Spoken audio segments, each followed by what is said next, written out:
Welcome to this another episode of Life Application Spiritual Truth. We appreciate the opportunity you give us to share a message from God. Give us a thumbs up, post a positive comment about this program, and share the link so that you'll help us to get the word out to other people. Thanks for this privilege of sharing and doing so.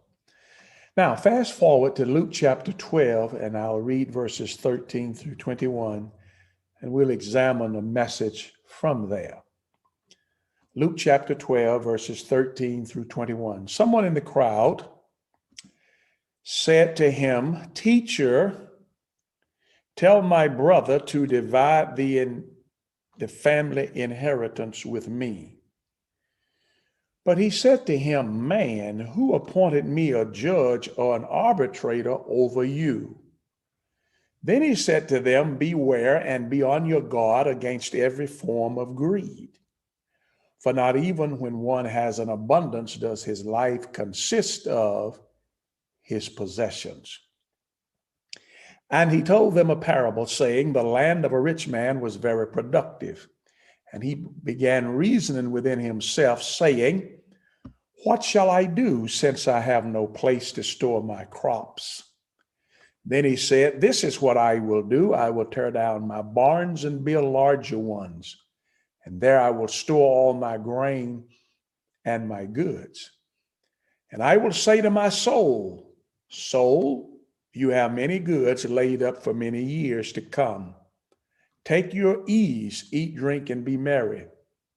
But God said to him, 'You fool, this very night your soul is required of you. And now who will own what you have prepared? So is the man who stores up treasure for himself and is not rich toward God." Now let's travel back through this story. Someone in the crowd asked Jesus to speak to his brother about a family inheritance dispute. Likely greed had been the root cause of this dispute. Jesus excused himself from participating and instead warned them to be on guard against every form of greed. Verses 14 through 15. In addition, he also informed them that life consisted of more than the abundance of possessions. He illustrated this point using the parable of this rich man whom God called a fool. This man had lived as if life consisted of the abundance of his possessions. Here's what I really want to tell you. I want to make sure you get it. Earthly wealth minus God equals eternal poverty. Earthly wealth minus God equals eternal poverty. May I say it again? Earthly wealth minus God equals eternal poverty. Now, nothing in the chapter criticizes the man for being a productive farmer. He was not criticized at all for generating the wealth. But earthly wealth minus God equals eternal poverty.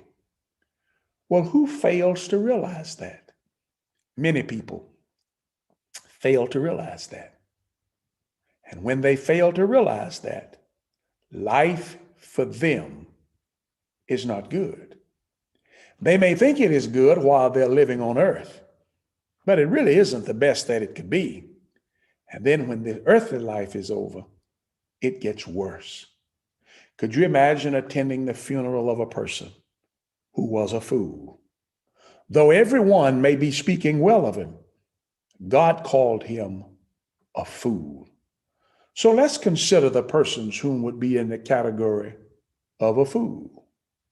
Fools who talk to themselves fail to realize that earthly wealth minus God equals eternal poverty. Fools who are talking to themselves. Here's what they tell themselves. They tell themselves how much they own. Look at verse number 19. Luke chapter 12 and verse 19.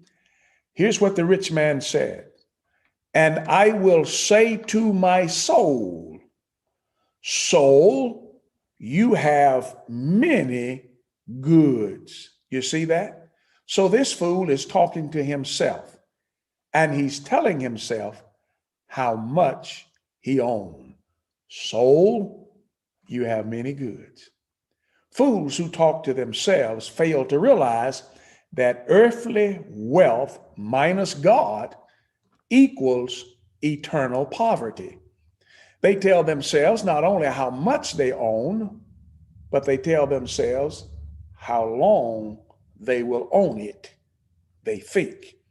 Look at verse 19 again, Luke 12. And I will say to my soul, soul, you have many goods laid up for many years.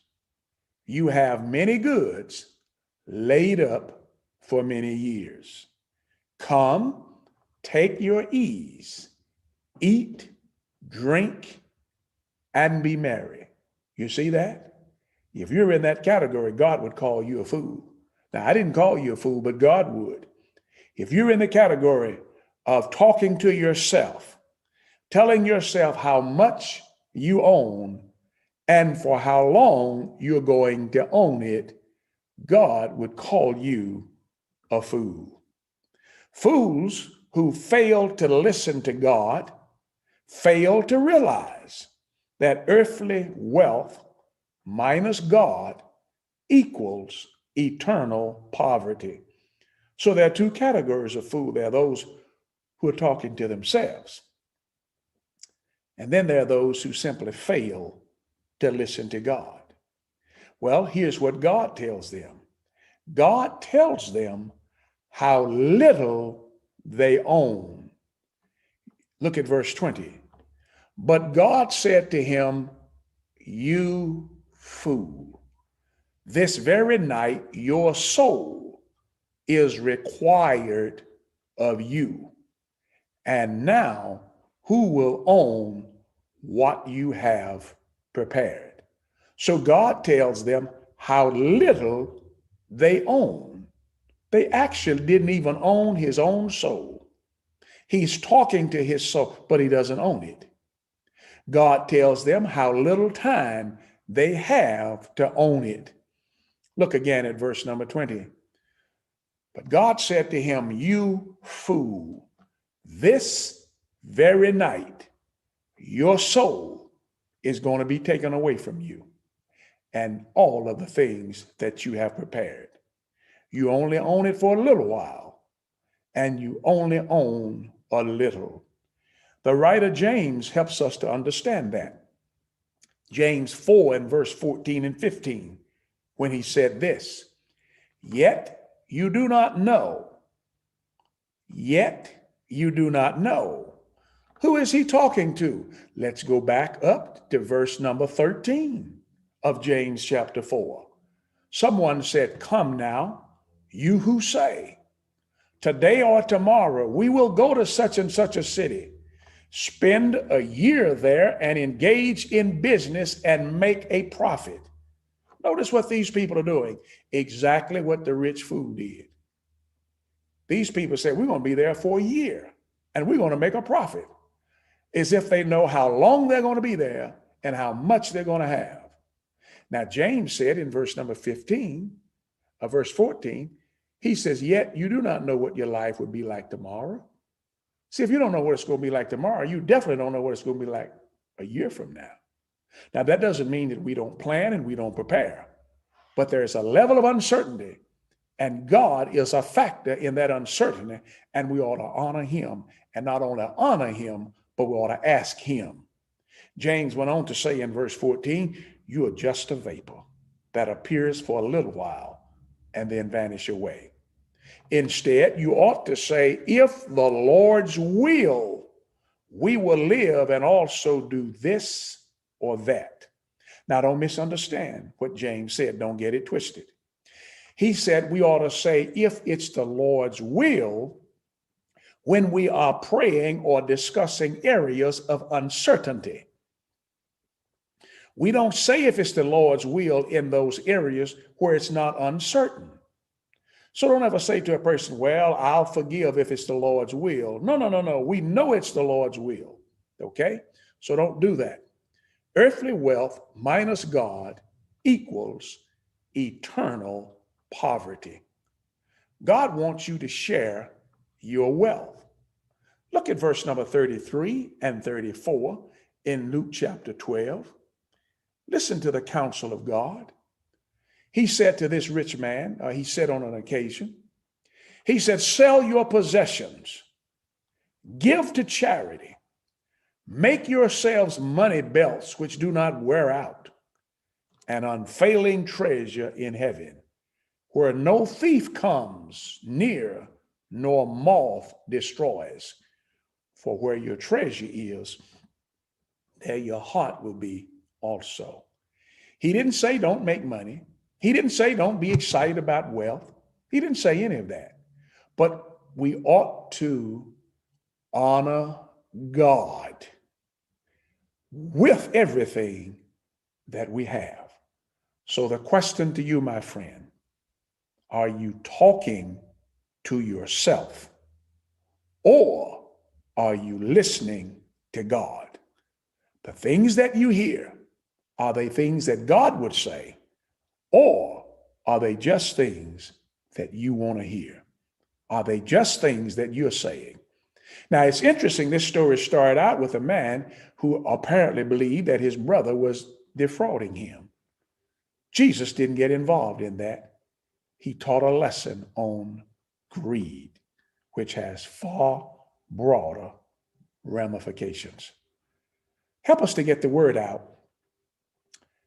Give us a thumbs up, post your positive comment, click on the share link, place it in all of your social media, send the link in all of your emails and texts. Until next time, be encouraged and be blessed.